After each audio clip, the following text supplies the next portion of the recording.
Get in the know. Non-stop Vikings talk. It's Purple Daily on Score North and ScoreNorth.com. He'll do another $30 million fully guaranteed this year.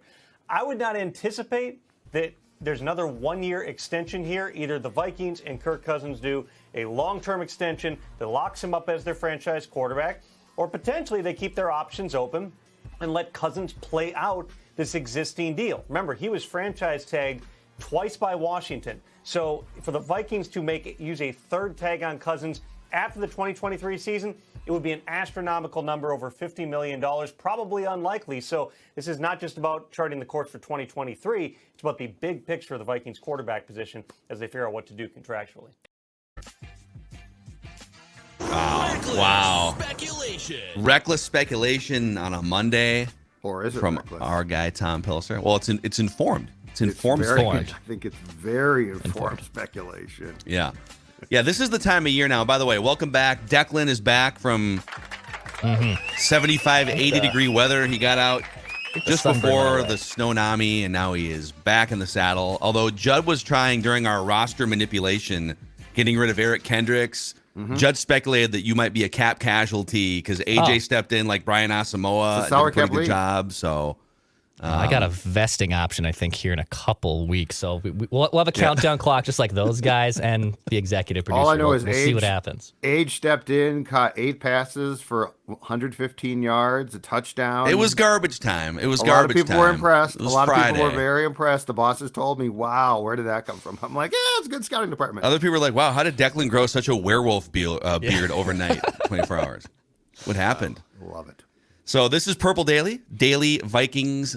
Not only entertainment, but off-season speculation. So if you kind of went away when the Vikings got bounced in the playoffs, but now you're wading back into the waters here of Vikings Contentville because the Combine kicks off this week. This is the week where not only do players coming out of college wear shorts and tight Under Armour shirts and run around and get timed, this is where NFL agents and executives get drunk at the bar together and speculate on player movement. So we've got some interesting things we'll get to the Pelissero report here in a second, but the show is presented in part by our friends at TCL, now an official partner of the NFL, one of the world's best-selling consumer electronics brands. They have a new lineup of award-winning TVs delivering the most entertainment with stunning resolution, all at an affordable cost. Enjoy more of the things you love with TCL. So just to reiterate what Tom Pelissero, friend of the show and friend in our lives, Tom Pelissero, he said, I would not anticipate another one-year extension for Cousins. Either the Vikings and Cousins do a long-term extension that locks him up as their franchise quarterback, also keeping in mind he's going to be 35 years old, or potentially they keep their options open and let Cousins play out the existing deal. So that means, and let me take a step back.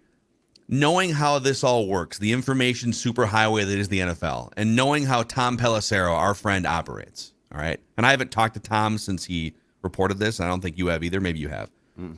This isn't just him, like, licking his finger and sticking it into the wind on live TV, right? That's what we do, damn it. Yes. That's what we do. That's our job. Get away from it. How would you interpret, before we get into, like, what this means for the Vikings, how would you interpret what Tom just said on national TV? Well, I'm going to guess when it comes to a discussion of Kirk Cousins that right now the information people, that could be Ian Rappaport, Tom, Schefter, go down that entire list. Right now, they'd probably be getting more information from agents than they would the teams because, Kirk Cousins is under contract. The Vikings don't talk a ton. I'm not saying that you can't get information from them. You definitely can. But just to try to put the pieces of the puzzle together, my guess is that Mike McCartney, who is Cousins' agent, who's done a, by the way, Hall of Fame agent job. Mike McCartney, bravo. I've got more on that later, by the way. You are 100% correct. You are unbelievable at what you do. But I am going to, and again, I haven't talked to Tom, so I have no idea, but in just trying to put the puzzle together, I'm going to guess that this information came from Mike.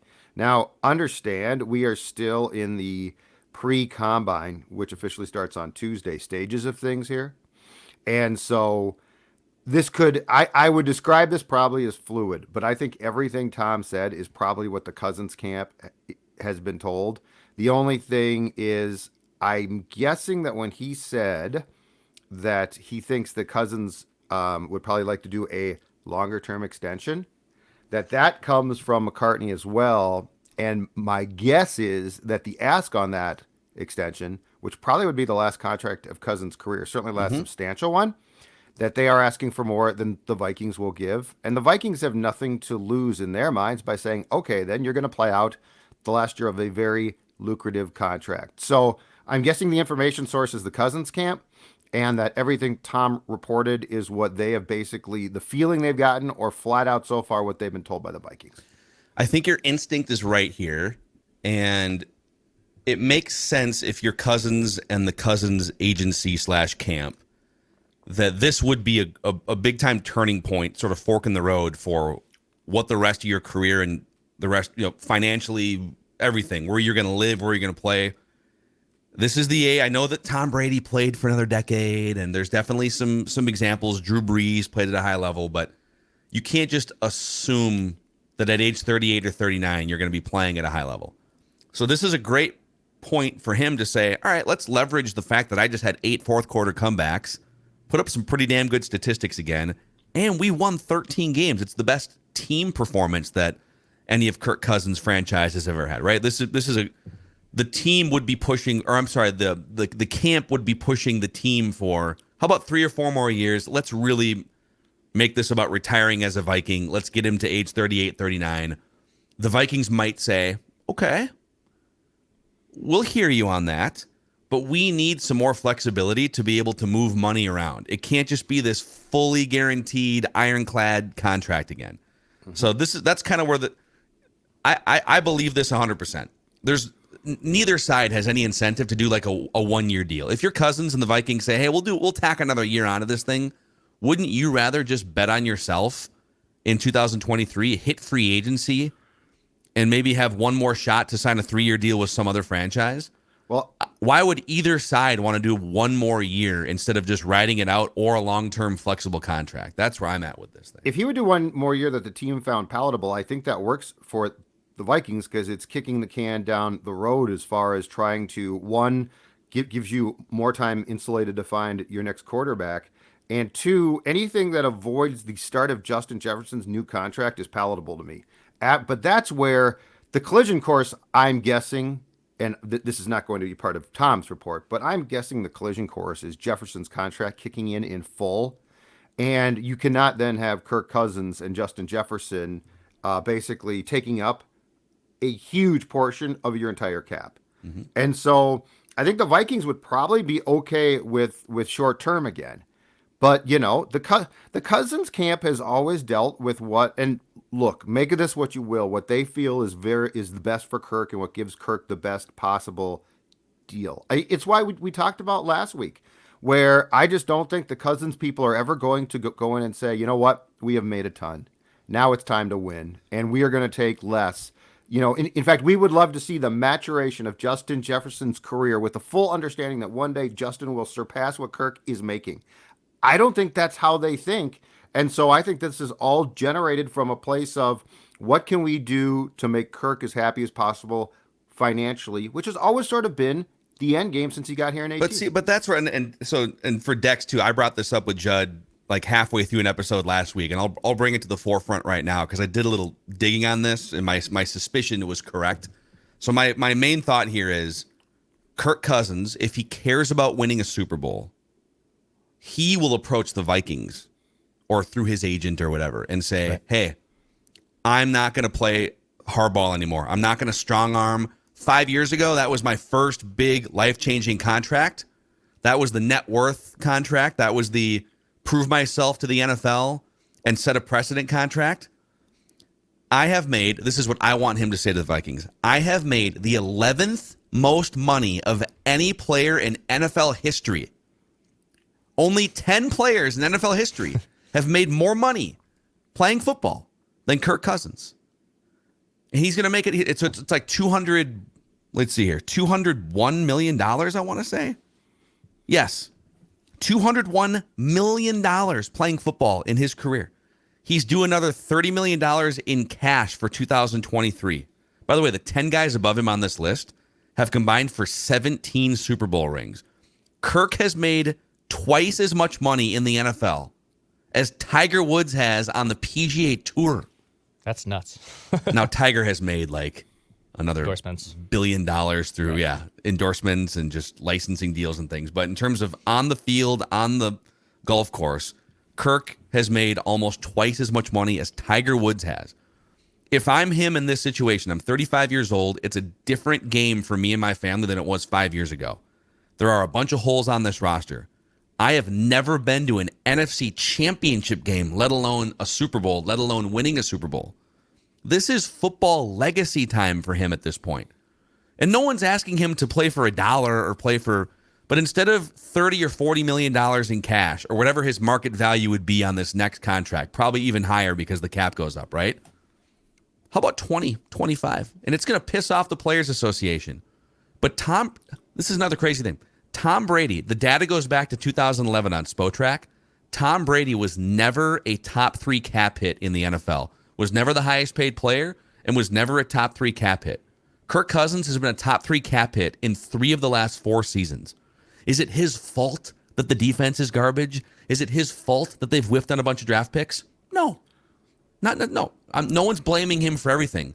But based on what needs to happen for this team right now, and based on how much he has already made in his NFL career, it's reasonable to ask him, hey, do you really want to win a Super Bowl? Because if you do, you're not going to be fighting for $40 or $45 million a year anymore. That's where I'm at with this thing. Yeah, and I get it. He's made a ton of money. He's entering his age 35 season. He's made a lot of dough.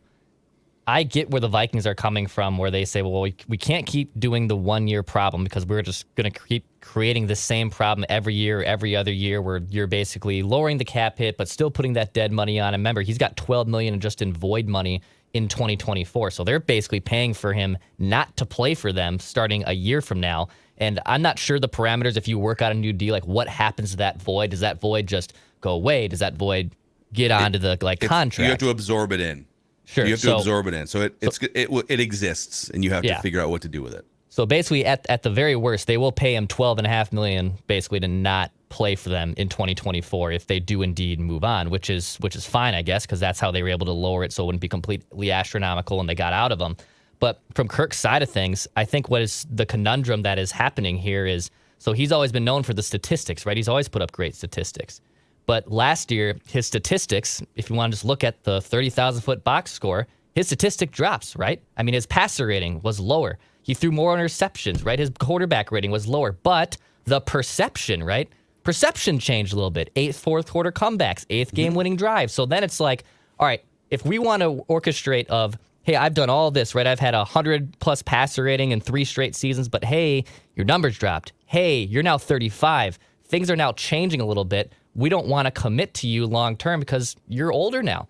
And the unicorns that were, Tom Brady, Aaron Rodgers to a degree, Drew Brees, those are anomalies, right? Like, just because those quarterbacks played well into their late 30s is not a guarantee that guys like Kirk Cousins, we're seeing it with Russell Wilson potentially, that doesn't mean that it just automatically translates that quarterbacks can be elite and play into their late 30s. So that's the interesting part that I'm so fascinated about, because I think the perception of Kirk went up last year. The statistics went down, which then how does that affect a new contract for him? Mm-hmm. I'll be very clear. There is no conundrum. There is no problem here. And Kirk is a champion. He is Kirk Super Bowl are his contracts. Like, we're talking like this man is suddenly going to morph into a different person because he found the god of championships. I got to win a championship. You know how at the end of Super Bowls they have like that weird trumpet music with the Lombardi Trophy, bum ba ba bum ba ba bum ba ba ba ba, and the confetti's falling, and they're walking it down. They should do that with Kirk holding up his new signed contract. Just the confetti is falling. Or all his contracts. Bum ba ba bum ba ba bum ba ba ba ba bum. All of his contracts, like every one of them, should be in Canton, Ohio, at the Pro Football Hall of Fame. Because here's the pen that he signed the first guaranteed contract with. Mike McCartney and Kirk Cousins have won.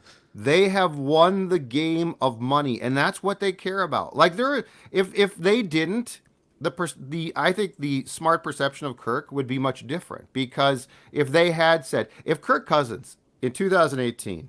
By the way, after being done wrong in his mind, and maybe rightfully so, by Dan Snyder in Washington, if Kirk had been like, you know what, I'm going to go to a new team and we're going to get this all right. Financially, we're just going to get this right. But he get franchised twice, which in his mind was a slight. Of course, it pays you really well, but it was a slight. But instead, he said, I'm going to get a 3-year contract, which in this league is incredibly short term, especially at that age. And I am going to get all guaranteed money.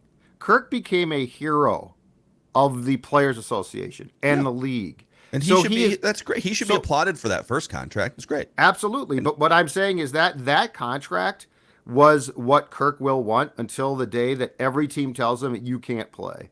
So he's not ever going to say. So you don't think he cares about his football legacy? I don't think he is going. I think he does. I just think it's going to. I think the contract legacy is up here for those who are watching us, and the football part is about here, which is a pretty wide divide in the fact that this man and his representatives have established what quarterbacks in their mind should be paid, and then let the team figure it out. And if they can't, that's too bad. I think there's essentially, if you're Kirk or you're a Vikings fan here, I don't think there's a lot of gray area with what they face this offseason going into 2023 and maybe 24. Yes. You have to decide, do you want the team to be better? Do you want the team to win a championship at some point? Right. Or do you want to make sure that Kirk Cousins gets the bag again and that another generation of great grandkids has an extra $40 million in inheritance money? Well, they've got like 6 or 7 starting position holes to fill. And one pick in the top 86. The adult in the room has to be the team. Like, nobody can worry about what Kirk wants, you've got to disassociate yourself, whether you like him or not. He is a product. And as a product, you cannot pay him again. And they know that. Again, his money cannot run into JJ's unless you're going to trade JJ, which I don't think you're going to do. So there is no, I think you're right. I think there is no decision here. I think if the Cousins camp says we'd like 3 or 4 years and this is what we want guaranteed again, you say thank you very much. And the reality is this. The Wilfs brought in Kwesi and Kevin O'Connell, and O'Connell especially, to identify Kirk's replacement. As much as to work with Kirk and to try and smooth things over from how things went with Zimmer and Kirk, Kevin O'Connell is there to find the young replacement who's going to give this team a franchise quarterback on a rookie contract. That is his number one thing. If Kevin O'Connell leaves here having not done that, Kevin O'Connell's probably a failure here. So, I'm with you, Phil. I don't think this is tough at all. I think this plays out with, if Kirk says, I want a lot, you say, thank you very much. You've got a year left. And you know what? We will revisit this if you win a Super Bowl. If you win a Super Bowl, yeah, you know what? Let's go talk. But short of that, we will have a new quarterback in 2024. Even when fans say, but who's it going to be? That's why Kevin O'Connell's here. And if he can't identify that guy, you have run into a major problem with the coach that you hired. I just wonder, though, because what Tom Pelissero is reporting here is that the comfortable option for both sides, which is the 1 year, we'll just tack another year on. We'll just tack another year on. They've done that a couple times now. Even the first commitment was only a 3-year commitment. It was the whole relationship has been, okay, let's schedule another date. Yeah. Let's schedule another date. It's a lot of one-night stands.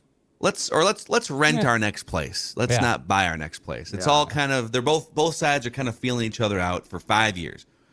And it's been comfortable. Kirk has been fine. He has helped the Vikings be competitive. But if Tom is saying the comfortable option is off the table, that there is, at the end of this next season, we're either going to get married or we're going to part ways. Well, if you're Cousins, wouldn't your reaction be, because this is how this is going to play out. Cousins camp is going to go to the Vikings and say, hey, he wants to retire a Viking. He wants to retire a Viking, but he also wants to get paid a lot of money to retire a Viking. Yes. So here's what we think contractually. We think it's whatever, $200 million over 4 or 5, whatever it is. And the Vikings say, ooh, yeah, we you take care of your body. You don't get hurt very often, but we've got a Darisaw contract coming up. We've got a Jefferson contract coming up. And so the only way we would do like a 3 or 4 year deal is if we have the option to maybe get out of it after a year or two, like the Derek Carr contract. Remember that? Derek Carr, right? 5-year deal for $40 million a year. It was like actually kind of deal. It was $100 million for 10 years. Oh, I'm sorry, it's $12. It was like 1 year of guarantees or something. The Vikings would sign up for that because it would give, if the Vikings could get Cousins on like a 4-year deal with 1 year guaranteed, it would give them all this flexibility to move off of it, to move money into the future. But Cousins camp isn't going to do that. They'd rather just hit the open market again in a year from now. So they're going to go back and forth on this, maybe at the combine this week. They're going to reach an impasse. This is my bet. They're probably going to reach an impasse. Cousins camp wants this. Vikings camp wants that, which has happened before. And then the easy solution is, what if we just, let's just tack another year onto this thing and we'll figure it out later, right? But if that option's off the table, what will Cousins camp reaction be to the Vikings saying no to a long-term deal? Will they say, okay, we'll just play out the final year and hit free agency? Or would they say, go call San Francisco then?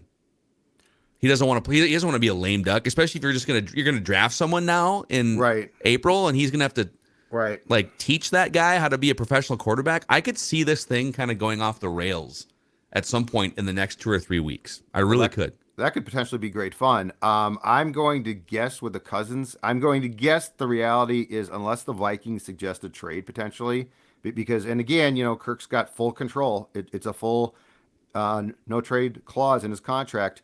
I'm going to guess there's probably, let's say, a 5% chance or so that takes place, where Kirk's camp is like, okay, man, if you're not going to play ball, let's talk elsewhere. But I think I think relationships are good enough now between the coach and Kirk, and really the team and Kirk, where there also might be just a reality check of that's not what we want to do. Like, we still want him back. It's no problem. But we just can't keep committing to long-term contracts. Kevin is here in large part to find the next guy. And so if you want a long-term contract, let's play this thing out. You continue to say that you're worth X, Y, and Z. And so let's see. Can you win a Super Bowl? Can you win multiple playoff games for the first time in your career? So I don't even know, because the relationship's pretty good between the team and Kirk now. I don't know that problem would exist where Kirk demands out, but I mean, I just think that this team has the obligation at this point to have a plan in place, and I think they'd bring Kirk back again on another 2024 1-year contract. But beyond that, I don't see them. That's it. I mean, if he gets there, that's it. The problem with the 1-year contract is it just continues to shove, because like Declan said earlier, they've already, by the way that they've had to finagle this, they're on the hook for $12.5 million in dead money in 2024, and he's not even on the team right now. Mm-hmm. And so, okay, let's say you do a $40 million extension into 2024. So now he's guaranteed $70 million over the next couple years. And in order to bring the cap hit down from $36 million this year, because you have the third worst cap situation in the league right now. You're going to wind up filling probably 6 or 7 starting spots on defense, center, maybe right guard. If I'm Cousins, I'm saying, what do I need to do to get an actual professional right guard in the building via free agency that's not just a 22-year-old idiot? Like, that's what. Hey, we've made $200 million. Can we earmark like $12 million of whatever I was going to make and spend it? Promise me you'll spend it on a professional 28-year-old right guard so that I'm not getting stepped on by Ed Ingram. You think like a guy who cares about wins, though. And Kirk cares more about, I mean, he's made this very, very clear. I don't know how much clearer he has to make this. He cares about finances first. Well, the other funny thing is people, when we have this conversation, and I've already seen it a few times this morning on Twitter, okay, would you take a pay cut then to build out this, that? Okay, well, let's put ourselves in Kirk's cleats for a second. If you're asking me if I had $200 million in the bank, generations of future Mackies are going to be covered to go to college, literally have mansions, do whatever the hell they want. If you're asking, would I take a pay cut from, say, $40 million in cash to like $22 million to get some better teammates in a salary capped league? You GD right, I would take that pay cut in a heartbeat. Mike, that's a ridiculous question. You would have done a multi-year contract, though. I think people don't get this. So, yes, there are times, and this league can be brutal, where there's just flat-out pay cuts. But I think what people don't get is what you would do if you wanted a Super Bowl as you left Washington, right? First of all, you're trying to, I would guess, find a team that you think can win a Super Bowl. 2018 Vikings, great defense, offense that's pretty damn good. I'm the quarterback now. You would have at that time signed a longer term contract that the team could have consistently played with that still would have gotten you a boatload of guarantees. So I'm not saying anyone goes broke. I'm not saying the Cousinses are on the street now because Kirk screwed his family with a bad contract. But if it had been you, Phil, with how you operate, you would have signed like a 6-year contract at that time. Well, and yeah, said, let's try and get a Super Bowl. Let's try and get 2. And let's make it flexible enough, though, so that we can do what you're talking about, which is, okay, we're going to move the contract around to 2019 because we have a guard that we need or a defense that we need. But why is it so outlandish? Like, however you structure it, why is it so outlandish? A guy who's made more money playing football than all but 10 people in the history of Earth. He's made almost $250 million playing football, okay? Why is it so outlandish to suggest, hey, now it's time when people talk about Kirk Cousins in 10, 20 years from now, do you want them to talk about how much money you made and how rich your family is, but how you really didn't ever win a big game? Or would you rather do something contractually at the end of the career run here? You got maybe 3, 4, 5 years left. Would you want to be a little bit more flexible there and have a chance to actually go win a Super Bowl, dude? Like, what's missing from his legacy at this point? It ain't money. It's not financial clout or status with the NFLPA. People question whether he's a winning quarterback, right? Like, I would play to his ego if from that perspective, if I'm the Vikings. Hey, dude, how do you want people to think about you in 15 or 20 years? But his insecurities are overcome by the fact that he is paid that much. The money defines him. The money defines him, not the championship. It doesn't have to. He's still, yes, and you know what? If you could rewire his brain, that would be great, but you can't. I mean, look, Kirk Cousins, if nothing else, all right, we know this. He's got his consistent tells. There are Cousins tells. One is, and I think this was partially driven by the fact that he felt that he was treated so poorly by Washington, despite the fact they franchised him twice. The money drives him. Like, that is his big thing. Like, he loves the fact that he is on a top 10 list that includes nothing for the most part but Super Bowl champions and Kirk Cousins. That's the first thing. The other thing is, on 4th and 8, in a playoff game with the season on the line, he reverted back to who he is, which is he checked it down for 3 yards. Now, Kirk allows the excuses to take place all around him. Well, it's not his fault, blah, blah, blah. He doesn't chime in, but he also doesn't stop it. But the reality is, when push comes to shove, when Kirk's back is up against the wall, there are certain things that Kirk is not going to change. Money, how he plays. He's willing to take chances. Damn it, in a November 13th game in Buffalo, he's going to throw that pass to JJ now because he's been emboldened to by his coach, and he can make the pass. And you know what? Unbelievable play. And then Kirk's going to say, and this is another Cousins tell post-game, that wasn't really a great pass. Instead of, oh my God, did you guys all see what we just did? That was really irresponsible. That's not a great pass. So I think you're asking for a transformation of a man who is very much set in his ways when things are on the line. And in this case, his contract, I think his contract is as important or more so, Phil, than 4th and 8 with the season on the line, and he consistently wins. Well, but if what I don't know if maybe I'm just being a naive Pollyanna here, and I'm not obviously a huge Kirk Cousins fan or supporter. I've poked more holes than anyone but you basically the last few years. But I just think he's a different guy than he was on the field 5 years ago. When the Vikings brought him in 5 years ago, they were ready to win big. They had already gone to the NFC Championship game. Their defense was still top 5 in the league. They had probably the best wide receiver tandem in the NFL. They had Dalvin Cook, Kyle Rudolph in his prime. Offensive line was a little questionable, but nothing's going to be perfect. He wasn't ready. Kirk Cousins wasn't ready 5 years ago. I'm not saying he's Tom Brady ready now, but he's more ready now based on what some of the things he did in the fourth quarter, the aggressiveness. Analytically, he was one of the 3 best quarterbacks in the fourth quarter of close games, him and Patrick Mahomes and maybe a couple other guys. He's more ready now, but the roster isn't as good as it was 5 years ago because it has eroded. They've whiffed on some draft picks, etc.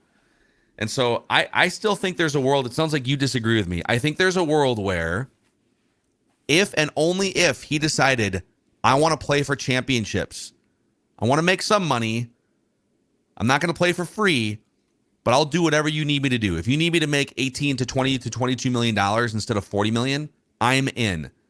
I think you can do enough in the draft. You can go get like 5 impact free agents with the money that you would save.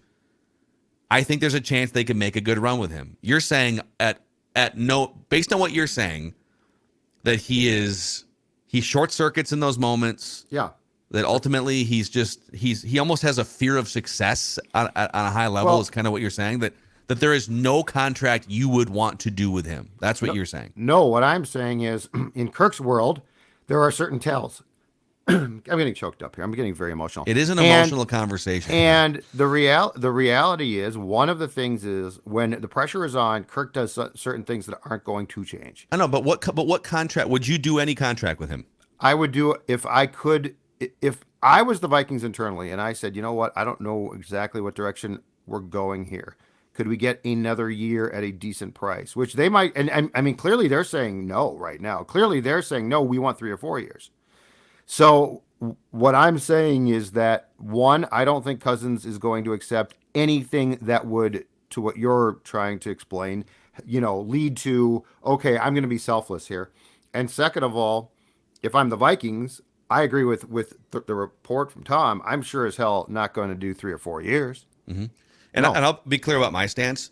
I am saying he needs to take less money if he cares about winning a Super Bowl, and I would still be on the hunt starting in April for my quarterback of the future. So those two things aren't like separate, or I want both. I want him to play for football legacy, and I want the Vikings to find a quarterback for the next 10 years. And I want them to start doing it like now. Well, I agree with that completely. Simple as this. The legacy is in the bank. I'm telling you, it ain't going to change. Yeah. Well, we'll find out here in the next few weeks once the drunk agents and the drunk front office people get together in Indianapolis. And there's going to be a real come to Jesus there too, because you're going to get this Kirk thing, you're going to get the Jefferson thing, this is going to be as interesting of Rubik's Cube as cap guy Rob Brzezinski has ever had to solve, I bet. Yeah. Well, and then one more thing, we'll get to a mock here on this Monday, but like these people rip Joe Mauer forever because he was overpaid for the value that he brought, right? But it's like there's another group of people, I don't know if there's a Venn diagram that overlaps, that like their main goal is to make sure that everyone knows that Cousins is getting what the market value would give him. That if he hit free agency, he would be getting $30, $40 million a year. We know. No one's arguing what his market value is. You can't win a Super Bowl paying all of your top players market value. It's a math problem. That's the thing. Like, the Kansas City Chiefs decided, well, we can't pay both Patrick Mahomes and Tyreek Hill market value, so one of them needs to go and be traded for assets. And then they won a Super Bowl with the value that they got, the return, the 8 rookies that were playing at a high level in the playoffs, right?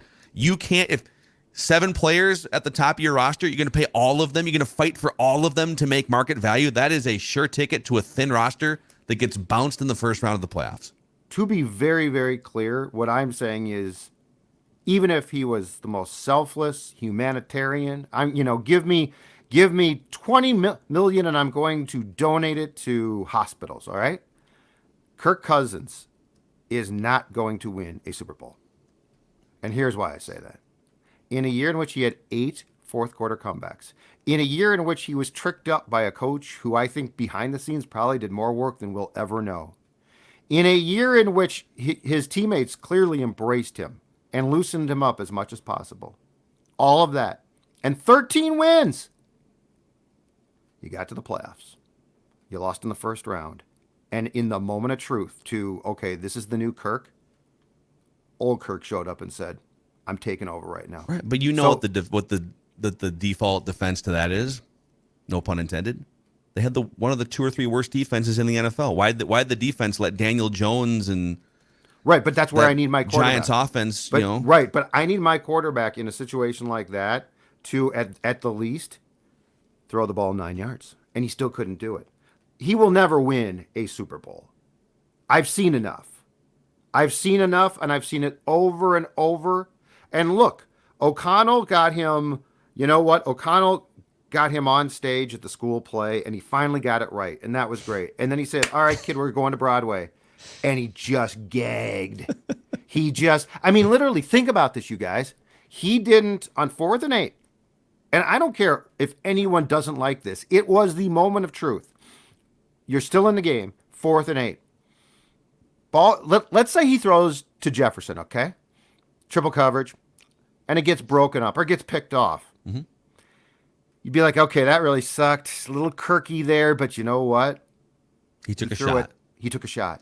That's another great question. He didn't take a shot. If his season doesn't end in that fashion, if he doesn't throw a check down with the season on the line, if he throws a pick in traffic to Justin Jefferson, would you, in all honesty, would you guys have ripped him for throwing an interception, or would you have? I think I would have said, you know what, he went down swinging just like he did all season long, and I love that. I love the chance that he took. The interception doesn't matter. And I would have said, so what you just said at the outset of my comment, which is then it's more palatable to say, well, the defense really did suck. Right? Because like Kirk went down swinging. And this is where I think the conversation gets like twisted around. If you're ranking, in our pie charts of blame throughout the season, I think largely highlighted how bad the defense was and the losses that they did have, right? The pie chart of blame for why the Vikings came up short in the playoffs, for why they aren't as good as you had hoped or whatever, is defense first the last few years. Whiffing on defensive draft picks, aging players. The defense is the biggest reason why the Vikings have not gone further the last couple years. But Kirk Cousins' contract is the biggest reason why they're going to have a hard time digging out from the hole that they're in defensively, interior offensive line, etc. Because they can't just go and like wave a magic wand and find 2 starting cornerbacks and a guard. They don't have enough money. Now, some of the defensive players that are bloated too, those are problems too. Maybe we haven't spent enough time talking about Thielen's bloated contract and Harrison Smith's bloated contract. I feel like I have. But all those are going to be addressed as well here. The only one that might not get addressed in that fashion is the starting quarterback. And I feel like we should do an episode at some point too, because this all comes back to a very important thing that I think, because we have so few championship experiences, we don't get as fans. Okay, 8 fourth quarter comebacks is awesome, okay? But do people realize how hard it is to win a championship? 8 fourth quarter comebacks in the regular season and 13 wins means nothing. Butt kiss. Like, I feel like, and I get this with hockey as well, but it's like, if they can just get in and maybe, and you know what? There have been examples of that. But when you look at year in, year out teams that win championships, how they're built, how the playoffs change, the games change. Football and hockey, it changes. There are different things that are needed. There are different mentalities. And the deeper you go in the playoffs, the more you get your ass kicked. And I feel like we don't even process that because we have so few reference points now. Mm-hmm. I'm not even blaming fans here. I'm saying when you see 13 wins, or when you see a win at Buffalo, which was an awesome game and a really cool win, do you realize in the playoffs that's tip of the iceberg stuff? Mm-hmm. Yeah. That's the norm of like a playoff game. You have to do it 4 hard. times. Yeah. Yes. You have to do it or 3 times if you get the number 1 seed. Exactly. So, yeah, let us know. What would you guys do now that it sounds like the number 1 option that they've leaned on, both parties, which is the one we'll just tack another year on, that's off the table. You can either ride it out for 1 more year. You could also restructure that 1 year, which we talked about last week, which is probably where I would lean. Or you can do a multi-year contract. What would you do? Tell us in the YouTube comment section. Hit the subscribe button and the like button. All right, boys, it's time. I want to mock. To mock. Presented by our friends at Livia, helping Purple Daily listeners lose a lot of weight over the last 18 months or so. That's exactly right. There might be debate about Kirk, and there might be debate about sports in this town, but there's no debate that when it comes to weight loss, Livia Weight Control Centers is the place to start. A year plus ago now, I dropped 40 pounds, and the most important part is this, keeping the weight off. The dietitians, their team will do a fantastic job of supporting you, helping you. The weight loss program itself is very simple, but the most important thing then is to continue to keep those pounds off and join today. And guess what? Get 8 weeks for free. That's right, 8 weeks for free. If you join today, 855 go LIVEA, Livia.com, LIVEA.com. Voted Minnesota's best weight loss program, Livia.com is where the success starts and where you look great by spring. Also, Federated Insurance. If you are a next generation business owner or leader and you're looking out the next 20, 30 years, what will the business landscape look like? Think about how much things have changed just over the last, 2 years, but the last 5 or 10 years. Federated puts a focus on helping next generation business leaders. You can find out more about the legacy and the history of Federated Insurance that dates back to 1904 at federatedinsurance.com, where it's our business to protect yours. All right, boys, I don't think I've ever seen a mock draft from this platform, but maybe we just haven't been looking hard enough. So 24/7 Sports, the high school and college recruiting website, has an NFL mock draft here with trades, by the way. This is the 20th mock that we have done in our mock draft roundup. About half of the Vikings' first-round picks are cornerbacks across the mockosphere. So we'll start with this from 24/7 Sports. The number 1 overall pick to the Indianapolis Colts. And there's a report today from Adam Schefter, very timely going into the combine, saying the Bears are likely to trade the number 1 pick, which translates to, hey, fellow NFL general managers, we're going to be down there in Indianapolis all week. Make us offers, please. Thank you. Exactly. Bryce Young to the Colts, number 1 overall. CJ Stroud to the Texans, number 2. Jalen Carter to the Cardinals. It sounds like Jalen Carter is not going to work out at the combine, which is smart. No surprise. Pro day, right? Pro day probably, but yeah. Yep. And then Will Anderson Jr. to the Bears at 4. I'm going to skip around here. Keep going. There's the first cornerback, Joey Porter Jr. to the Lions.